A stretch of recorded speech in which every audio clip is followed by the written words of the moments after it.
यही डासना मसूरी में कुरान के पन्ने को फाड़ करके फेंका गया। समाजवादी की हुकूमत में गाजियाबाद के लोग यहां पर हैं, पूछिएगा। मुसलमान जब अपनी मुकद्दस किताब को लेकर के पुलिस थाने में गया और कहा FIR करिए, हमारी मुकद्दस किताब के पन्ने को फाड़ करके फेंका गया। तो क्या हुआ? उत्तर प्रदेश की उस वक्त की समाजवादी पार्टी अखिलेश यादव की हुकूमत में उनकी पुलिस ने मुसलमानों को गोलियां मारी और 6 मुसलमान मौके पर शहीद हो गए। यह हुआ हमारे साथ। आप बताइए मुझे, मुजफ्फरनगर में क्या हुआ? आप जानते हैं। लोग कहते हैं मुजफ्फरनगर को भूल जाओ। मुझसे लोगों ने कहा मुजफ्फरनगर को भूल जाइए, हमने कहा तब गुजरात को भी भूल जाइए, हमने कहा तब दिल्ली दंगे को भी भूल जाइए। आप बताइए मुझे कैसे भूल जाएं? जब हम इमाम हुसैन की शहादत को नहीं भूले तो हम कैसे भूल जाए मुजफ्फरनगर को? हम कैसे भूल जाए गुजरात को? अब इससे पहले कि आप अपने हिंदुस्तान के कायद को सुनेंगे, मैं बहुत ही मौदबाना गुजारिश करूंगा अपने सूबे के सदर उत्तर प्रदेश के मजलिस इत्तेहादुल मुस्लिमीन के प्रेसिडेंट अलहाज जनाब शौकत साहब को मैं ये माइक उनके हवाले करता हूं और आगे की कार्रवाई अपनी इनकलाबी तकरीर के साथ वो आपके सामने मुलाहजा फरमाएंगे। अस्सलामु अलैकुम व रहमतुल्लाहि व बरकातुहू। औज़ु बिल्लाहि मिनश शैतानिर रजीम, बिस्मिल्लाहिर रहमानिर रहीम। आज के इस शहबाजपुर कला गांव में तशरीफ़ फरमा ऑल इंडिया मजलिस इत्तेहादुल मुस्लिमीन के कौमी सदर काबिल एहतराम इज़्ज़त माब अलहाज बैरिस्टर असदुद्दीन ओवैसी साहब, ज़िला सदर जनाब असद अब्दुल्ला साहब, इस प्रोग्राम के ऑर्गेनाइज़र आवेदक प्रत्याशी एडवोकेट जनाब शकील अशरफी साहब, विधानसभा अध्यक्ष जनाब आलम सैफी साहब, चीफ जनरल सेक्रेटरी जनाब शबीम तुर्क साहब, जनरल सेक्रेटरी उत्तर प्रदेश जनाब गुलाम साबिर साहब, जनाब नौफल रोमानी साहब, वेस्ट यूपी इंचार्ज जनाब मेहताब चौहान साहब, जनाब पवन राव अम्बेडकर साहब, जनाब शहजाद साहब साबिक सदर संभल,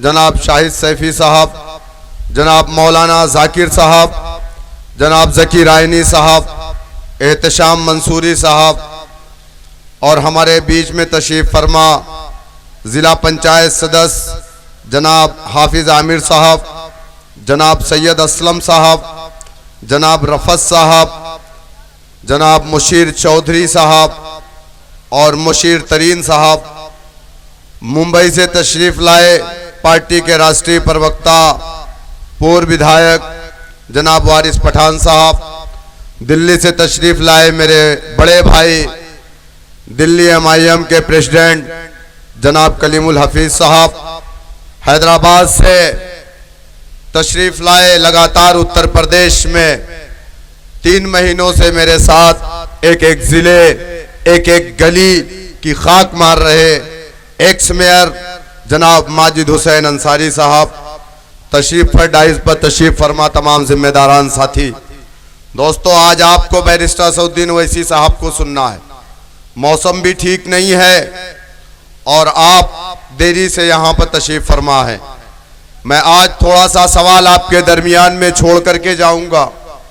आज इस डाइस से जो बातें आपको कही जाएगी वो आपके लिए नहीं है बल्कि उन लोगों के लिए है जिन्हें आपको उनसे सवाल करना है।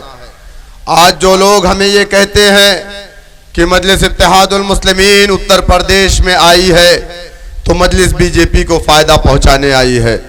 मजलिस इत्तेहादुल मुस्लिमीन के कायद नक़ीब मिल्लत जनाब बैरिस्टर असदुद्दीन ओवैसी साहब के ऊपर बड़े बड़े लोगों ने इल्ज़ाम लगाना शुरू कर दिया है। पहले से भी लगाते थे, लोग कहते थे ये बीजेपी की बी टीम है, बीजेपी फाइनेंस करती है, बीजेपी मजलिस को चलाती है। सबसे पहला सवाल मैं आपसे आपके माध्यम से उन लोगों से करना चाह रहा हूं, मजलिस की जो बुनियाद है वो सरजमीन दक्कन हैदराबाद है। हैदराबाद दारुस्सलाम हमारा मरकज है, जो पहले हैदराबाद कभी आंध्र प्रदेश में हुआ करता था, मौजूदा वक्त में हैदराबाद तेलंगाना में है। मजलिस इत्तेहादुल मुस्लिमीन 1960 में अपना पहला इलेक्शन लड़ी थी और आज तक आंध्रा था तब भी, तेलंगाना है तब भी, आज तक वहां पर बीजेपी को मजलिस इत्तेहादुल मुस्लिमीन ने अपनी पॉलिसी से, अपनी स्ट्रेटजी की वजह से पनपने नहीं दिया है। वहां पर आज तक बीजेपी की हुकूमत नहीं बनने दिया। यह इल्जाम हम पर अगर लगाया जाता है कि हम बीजेपी की बी टीम है, तो सबसे पहले बी टीम अपनी ए टीम की हुकूमत अपने स्टेट में बनाती। लेकिन आज तक एक एमएलए था, कोई कल्लू नाम का, दूसरा वहां पर एमएलए अभी बाई इलेक्शन में जीत करके आया है। हत्ता की बल्दिया के इलेक्शन में अमित शाह भी जहां पर गए थे, वहां पर भी बीजेपी नहीं बल्कि मजलिस इत्तेहादुल मुस्लिमीन के कारपोरेटर कामयाब होकर के आए। ये मजलिस इत्तेहादुल मुस्लिमीन की ताकत है। हम पर जो इल्जाम लगाते हैं कि हम उत्तर प्रदेश में क्यों आए, हम उत्तर प्रदेश में यकीनन नहीं आते। अगर उत्तर प्रदेश में इन नाम नहाज सेकुलर पार्टियों ने इस देश में, इस प्रदेश में बसने वाले मुसलमानों के साथ नाइंसाफी नहीं करते, तो हम उत्तर प्रदेश में नहीं आते। 2012 का मैनिफेस्टो समाजवादी पार्टी का, जो मौजूदा वक्त में मेरे हाथ में आप देख सकते हैं, ये हमारे दारुस्सलाम का मैनिफेस्टो नहीं है, ये समाजवादी पार्टी के जो दफ्तर है वहां से निकला हुआ 2012 का मैनिफेस्टो है। और यही मैनिफेस्टो 2012 का समाजवादी पार्टी का वजह बना मजलिस इत्तेहादुल मुस्लिमीन को उत्तर प्रदेश में आना पड़ा। क्या कहा था समाजवादी पार्टी ने अपने मैनिफेस्टो में? मुसलमानों से बड़े बड़े वादे किए थे। कहा था किसान की तरह गरीब बुनकर को भी बिजली मुफ्त दी जाएगी। और क्या आप बताइए कि बुनकर सबसे ज्यादा तादाद में उत्तर प्रदेश में मुसलमान बसता है। मैं पूछना चाह रहा हूं समाजवादी पार्टी के चपरासियों से, क्या बुनकरों को बिजली मुफ्त दी गई? 2012 में 222 सीट समाजवादी पार्टी मुसलमानों के वोटों के खैरात से जीत करके आई थी, लेकिन एक वादा पूरा नहीं किया। एक वादा समाजवादी पार्टी ने मुसलमानों से यह किया था कि अगर हमारी सरकार बनती है, मुसलमानों को आरक्षण देने के लिए सच्चर कमेटी की सिफारिशों को की रोशनी में सभी मुसलमानों को आर्थिक और सामाजिक शैक्षणिक दृष्टि से अत्यधिक पिछड़ा मानते हुए दलितों की तरह जनसंख्या के आधार पर अलग से आरक्षण दिया जाएगा। पिंकी यादव साहिबा, सवाल आपसे है। 2012 में भी आप जीती और 2017 में भी जीती। क्या अभी कभी आपने अपने नेता मुलायम सिंह यादव से ये पूछा था या अखिलेश यादव से ये पूछा कि हमने 2012 के मैनिफेस्टो में मुसलमानों को आरक्षण देने की बात कही थी? क्या आरक्षण मिला? क्या इन्होंने सवाल किया? ये सवाल नहीं करेंगे। ये समाजवादी पार्टी के मिलावटखोर यादव हैं। ये समाजवादी पार्टी का यादव आधा लीटर दूध में आधा लीटर पानी मिलाता है। ये मिलावटखोरों की हुकूमत कभी इंसाफ नहीं कर सकती। इन हुकूमत से कभी आप इंसाफ की उम्मीद मत रखना। आप बताइए मुझे, मुस्लिम बाहुल्य जिले में नई सरकारी शैक्षिक संस्थानों की स्थापना की जाएगी। कितने इदारे खुले आपके इलाकों में? कितने स्कूल खुले? नए सरकारी स्कूल खोले जाएंगे मुस्लिम बाहुल्य इलाकों में। 45,000 यादव इस विधानसभा के अंदर, 1,40,000 मुसलमान, 1 लाख मुसलमान समाजवादी को वोट डालता है तो एक यादव यहां से जीत करके जाती है। आपके वोटों की खैरात से चीफ मिनिस्टर समाजवादी पार्टी के मुलायम सिंह के बेटे अखिलेश यादव बनते हैं। और आपके इलाकों में क्या मिला आपको? खुले नहीं खुले? सुनिए, दहशतगर्दी के खिलाफ कार्रवाई की आड़ में उत्तर प्रदेश के जिन बेकसूर मुसलमान नौजवानों को जेल में डाला गया, उन्हें फौरन रिहा नहीं कराया जाएगा, बल्कि मुआवजे के साथ इंसाफ भी दिया जाएगा। कलंकित करने वाले अधिकारियों को दंडित किया जाएगा। यह समाजवादी पार्टी का मैनिफेस्टो है। कितने मुसलमानों को रिहा किया गया? निमेश कमीशन का गठन हुआ बहुजन समाज पार्टी की हुकूमत में। मौलाना हकीम तारिक कासिमी, खालिद मुजाहिद को अरेस्ट किया गया था। आजमगढ़ और जौनपुर से बाराबंकी दिखाया गया। आरडीएक्स, ये बंदूक AK-56, AK-52, 47 सब दिखाया गया। निमेश कमीशन का गठन हुआ, प्रेशर पड़ा मुसलमानों का। निमेश कमीशन ने अपनी रिपोर्ट पेश की 2014 में समाजवादी की हुकूमत में। उस रिपोर्ट में निमेश कमीशन ने कहा कि हकीम तारिक, खालिद मुजाहिद बेगुनाह हैं। इनके ऊपर जो आरोप आतंकवाद के लगाए गए ये बेबुनियाद है। जिन अधिकारियों ने ये आरोप लगाया है उन अधिकारियों के ऊपर मुकदमा दर्ज होना चाहिए। निमेश कमीशन की रिपोर्ट कहां गई? कचरे के डब्बे में। किसी को रिहा नहीं किया गया, किसी अधिकारी के ऊपर मुकदमा नहीं हुआ, बल्कि पुलिस कस्टडी में खालिद मुजाहिद को मार दिया गया। ये हाल है। समाजवादी पार्टी के लोगों ने क्या क्या, दरगाहों के संरक्षण एवं विकास हेतु दरगाह एक्ट बनाया जाएगा। क्या कहा था? दरगाह एक्ट बनाया जाएगा। ये राज्य में सभी दरगाहों की विकास हेतु स्पेशल पैकेज दिए जाएंगे। आपके इलाके में भी दरगाहें हैं ना? कितनी दरगाह को पैकेज मिला? कितनी दरगाह को खूबसूरत बनाया गया? एक को नहीं बनाया गया। लेकिन आप मुझे बताइए, मुस्लिम इलाकों में उर्दू की पदोन्नति के लिए मुस्लिम बाहुल इलाकों में प्राइमरी, मिडिल एवं हाई स्कूल स्तर पर सरकारी उर्दू मीडियम स्कूलों की स्थापना की जाएगी। पूर्व की तरह रोजी रोटी से जोड़ते हुए नौकरियां दी जाएगी। आपके इलाकों में उर्दू मीडियम के सरकारी स्कूल है क्या? है? हाथ उठाइए अगर है तो। नहीं है तो हाथ उठाइए।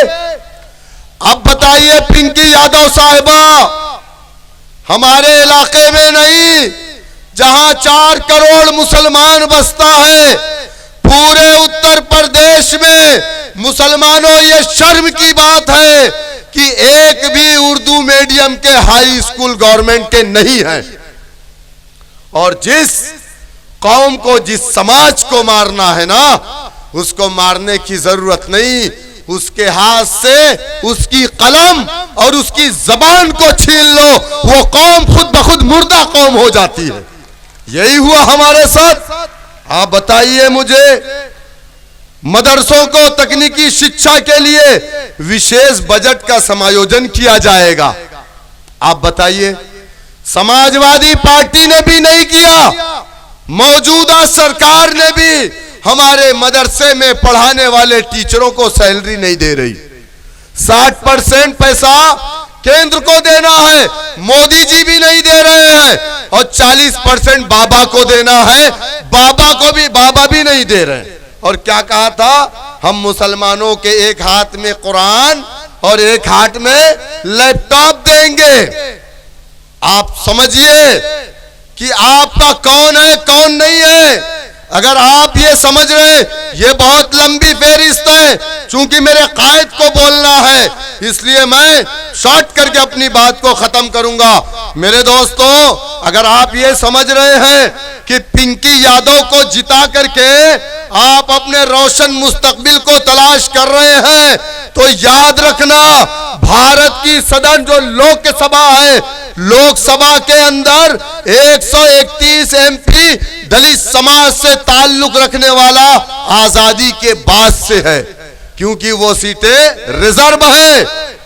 बावजूद उसके आजाद भारत में दलितों के गले में मटकी लटकाई गई, वो जमीन पर ना थुके वरना जमीन नापाक हो जाएगी। आजाद भारत में दलितों के कमर में झाड़ू बांधे गए ताकि उनके पैरों के निशान ना रहे। आजाद भारत में दलितों की बहन बेटियों की इज्जतें लूटी गई, दलित नौजवानों की लिंचिंग हुई, दलितों को मजबूर किया गया अपने घर की नहीं, सुबह उठ करके दूसरों के घरों की गंदगी को साफ करते थे। यह दलितों का मुकद्दर बन गया था। 131 एमपी था ना हिंदुस्तान की पार्लियामेंट में। उसके बाद ये जुल्म, ये ज्यादती दलित समाज पर कोई आवाज नहीं थी दलितों की। वो जितने भी पार्लियामेंट के अंदर बैठे थे वो सब के सब कांग्रेसी दलित थे। तब जाकर के मान्यवर काशीराम जी ने बहुजन समाज पार्टी का गठन किया। एक बार, दो बार, तीन बार नहीं, 11% जाटो मुत्तहिद हुआ। याद रखो 20% दलित उत्तर प्रदेश में है, लेकिन 16 जातियां दलितों की है। 11% जाटो है, 9% अदर दलित। पासवान किसके साथ है, खटिक किसके साथ है, कोरी किसके साथ है, धंगड़ किसके साथ है, धोबी किसके साथ है, बीजेपी के साथ। 11% जाटो मुत्तहिद हुआ और मान्यवर काशीराम को अपना नेता माना।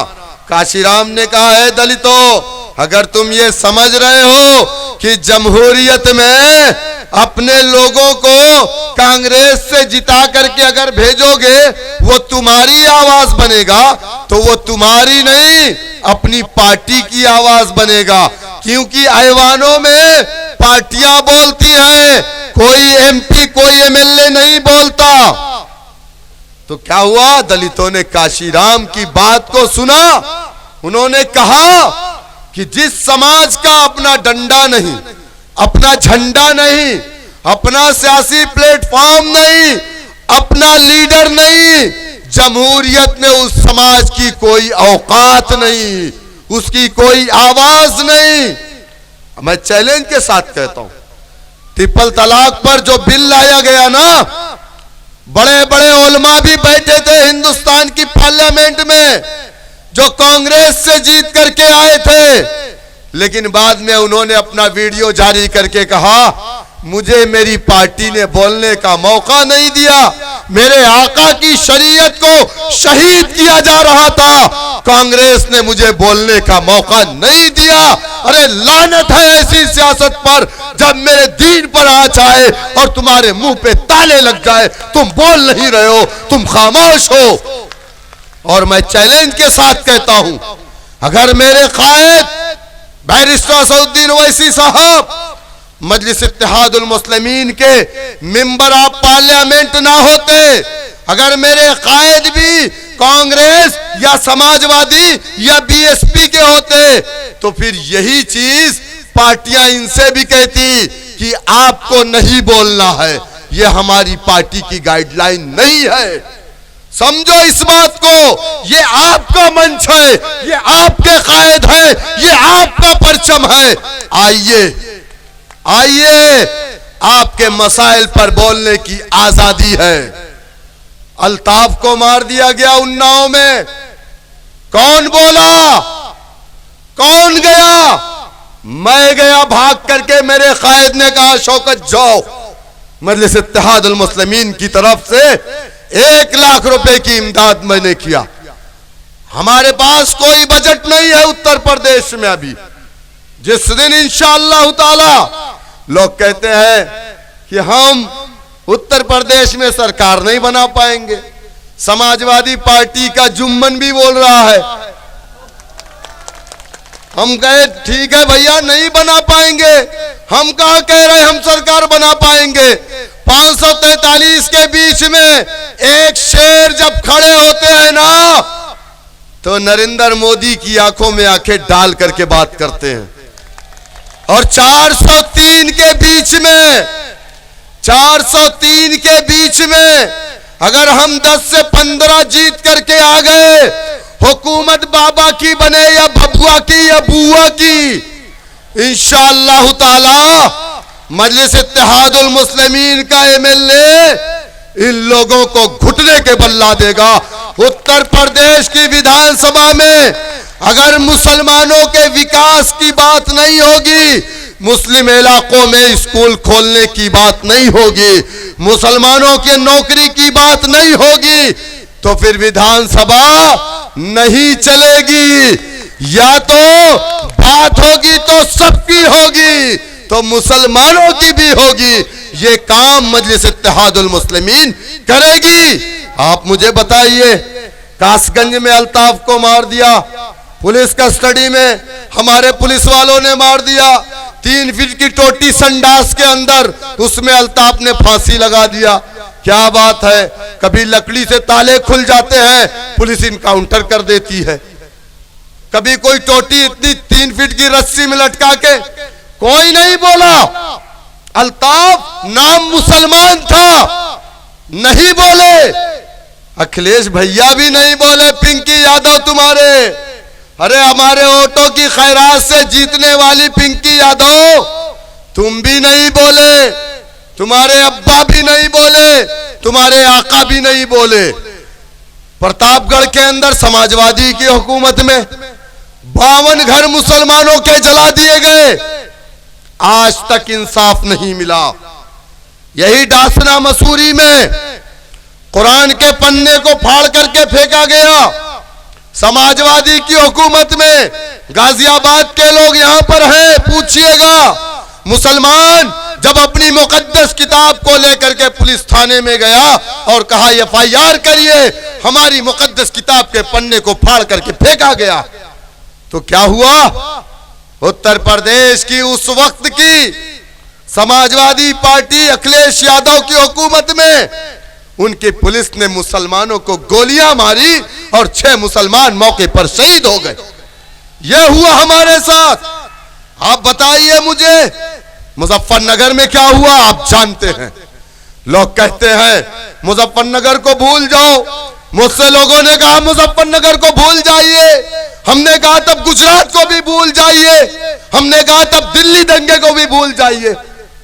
आप बताइए मुझे कैसे भूल जाएं, जब हम इमाम हुसैन की शहादत को नहीं भूले तो हम कैसे भूल जाएं मुजफ्फरनगर को, हम कैसे भूल जाएं गुजरात को।